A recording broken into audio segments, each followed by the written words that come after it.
കൊച്ചി വാർത്താ ചാനലിലേക്ക് സ്വാഗതം. കേരളത്തിൽ കാലവർഷമെത്തിയതായി കേന്ദ്ര കാലാവസ്ഥാ വകുപ്പിന്റെ സ്ഥിരീകരണം. കേരളത്തിലും രാജ്യത്തെ വടക്കുകിഴക്കൻ സംസ്ഥാനങ്ങളിലും കാലവർഷം എത്തിച്ചേർന്നതായി കാലാവസ്ഥാ വകുപ്പ് അറിയിച്ചു. ശക്തമായ മഴയ്ക്കുള്ള സാധ്യത കണക്കിലെടുത്ത് കേന്ദ്ര കാലാവസ്ഥാ വകുപ്പ് സംസ്ഥാനത്തെ എല്ലാ ജില്ലകളിലും യെല്ലോ അലേർട്ട് പ്രഖ്യാപിച്ചു. ഈ ആഴ്ച എല്ലാ ദിവസവും മിക്ക ജില്ലകളിലും മഴ മുന്നറിയിപ്പുണ്ട്. സാധാരണ നിലയിൽ ജൂൺ 1 കാലവർഷം ഇത്തവണ 2 ദിവസം മുൻപ് എത്തിച്ചേർന്നു.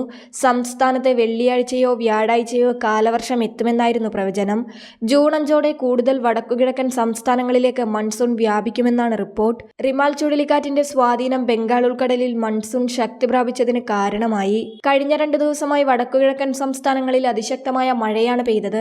കൂടാതെ കഴിഞ്ഞ 2 ദിവസങ്ങളായി കേരളത്തിലും മൺസൂൺ ആരംഭിക്കുന്നതിന്റെ ലക്ഷണങ്ങൾ കാണിച്ച് ശക്തമായ മഴ പെയ്തതായും AMD director general M. Mohapatra പറഞ്ഞു. കണ്ണൂർ ജില്ല വരെയാണ് നിലവിൽ കാലവർഷം എത്തിയതായി കേന്ദ്ര കാലാവസ്ഥാ വകുപ്പിന്റെ പ്രഖ്യാപനം.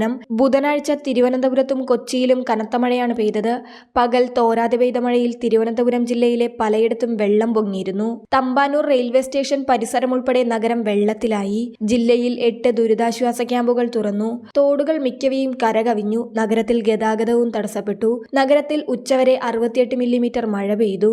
എറണാകുളം കളമശ്ശേരിയിൽ കഴിഞ്ഞ 37 മണിക്കൂറിൽ പെയ്തത് 318 മില്ലിമീറ്റർ മഴയാണ്. ബുധനാഴ്ച 24 മണിക്കൂറിന്റെ കണക്കെടുത്താൽ ഇതിൽ 9 മണിക്കൂർ മാത്രമാണ് മഴ പെയ്തത്. 166.5 മില്ലിമീറ്റർ മഴയാണ് ഒരു ദിവസത്തിൽ പെയ്തത്. അതിൽ 6 മണിക്കൂറിൽ മാത്രം പെയ്തത് 151 മില്ലിമീറ്റർ മഴയാണ്.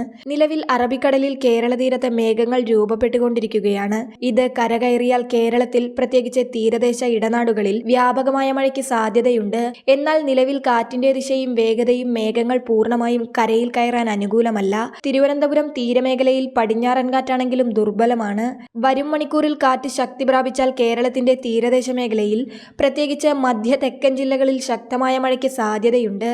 ബുധനാഴ്ച ഉച്ചയ്ക്ക് ശേഷം ആരംഭിച്ച മഴ കൊച്ചിയെ വെള്ളക്കെട്ടിലാക്കുകയായിരുന്നു. വീടുകളിലും കടകളിലും വ്യാപാര സ്ഥാപനങ്ങളിലും വെള്ളം കയറി. സൗത്ത് കളമശ്ശേരിയിലാണ് അതിശക്തമായ മഴ അനുഭവപ്പെട്ടത്. കാക്കനാട്, HMT, വൈറ്റില, ഇടപ്പള്ളി, തമ്മനം, കത്രിക്കടവ്, പാലാരിവട്ടം, കുസാറ്റ്, ചങ്ങമ്പുഴ പാർക്ക്, തൃക്കാക്കര തുടങ്ങിയ സ്ഥലങ്ങളിൽ വെള്ളക്കെട്ട് രൂക്ഷമാണ്. ഇൻഫോ പാർക്കിൽ ഓഫീസിനകത്തു വരെ വെള്ളം കയറിയ നിലയിലാണ്. നഗരത്തിൽ ഗതാഗതക്കുരുക്ക് രൂക്ഷമാണ്. മണിക്കൂറുകളോളം വാഹനങ്ങൾ റോഡിൽ കുടുങ്ങിക്കിടക്കുകയായിരുന്നു.